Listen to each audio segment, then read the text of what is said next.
For only 2 years there was this pop-up haunted house attraction that would open. In October it was unofficially called Haunted Hill House because there was some sign that looked like it was bought from Party City or something that was propped in front by the parking lot, and it said Haunted Hill House. The parking lot wasn't actually a parking lot at all, just grass that was designated as a parking area. This was the year they closed down, and this was the year my friends and I went with Matt, Michael and Eddie. We went on a Thursday night because we were in college and all of us had Fridays off, so it was definitely quieter than it would have been on a weekend. There was surprisingly no line for the ticket stand, and when we followed the directions to the entrance, there was only a really short line there. I'd say like 4 people ahead of me. What we didn't realize though is that they were only letting one person in at a time. We had no idea that was part of this haunted house. If anything, this would make it scarier. We shoved Michael in front to go first. I was second to last before Eddie. Every couple of minutes they would tell the next person to go in. When Matt went in ahead of me, I actually started to get nervous. I hadn't done a haunted house since I was a little kid, and I was with my family then.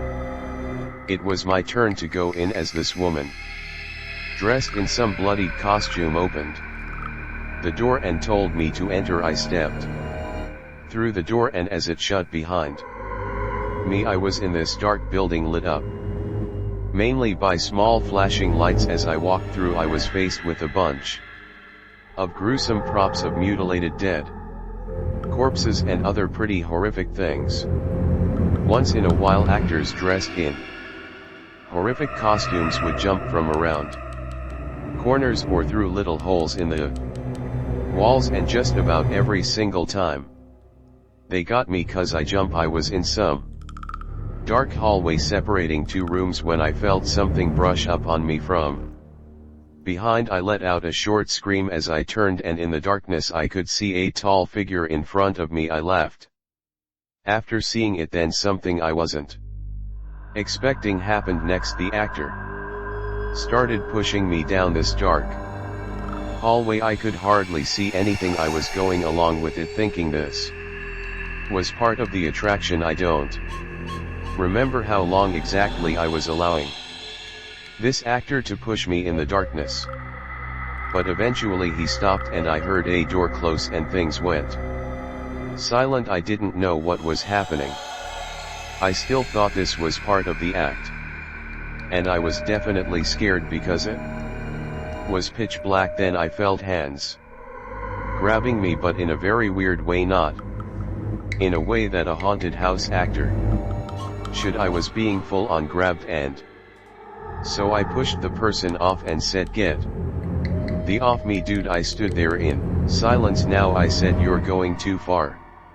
Man, you can't touch people like that." Thinking this was still just part of the haunted house act, I waited there, expecting the actor to progress me to the next part of the attraction or just do something, but nothing was happening.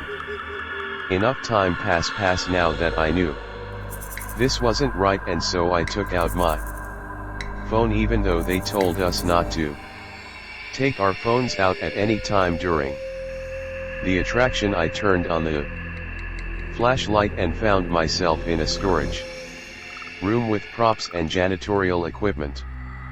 But I'd be lying if I said that was the first thing I noticed. The first thing that caught my attention was the tall man standing 3 or 4 feet away from me. He didn't look like an actor at all. He wasn't wearing a costume. He was just wearing all black with a black face mask covering half his face. I looked for the door as I said, "What are you doing, dude?" He didn't say anything. He just started making these motions with his arms as if he was acting like he was supposed to be a character. I found the door and left the room. I used my phone flashlight to navigate back down the dark hall the direction we came when I found the next actor who yelled at me to turn off my flashlight. I told them I was violated and assaulted by somebody who may or may not work for the attraction, and I wanted to get out of there. I could tell the actor was probably just some teenager not much younger than me, and he didn't know what to do really. He dropped his character act and told me to just keep walking that way and that I'm almost to the end. I asked where his boss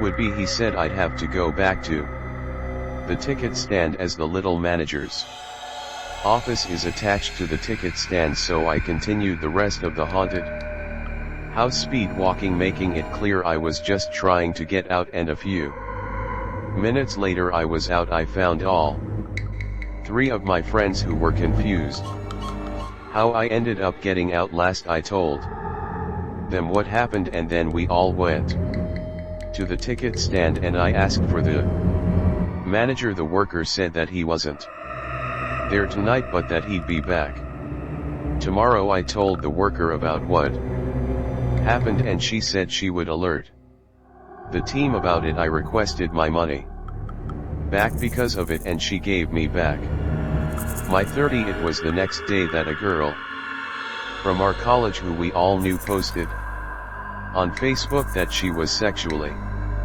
assaulted by someone in the same haunted house the night before the night we were also there. This was the reason the place was eventually shut down that month. When I reached out to her on Facebook, it sounded like we had the same exact experience, only the aggressor got a lot more physical with her. She pressed charges on the owner of the attraction for, I'm assuming, negligence. The attraction staff of course swore that that man who assaulted the two of us didn't actually work there. I'm sure that's the truth, but I don't understand and how they didn't have proper security measures in place to prevent something like this from happening.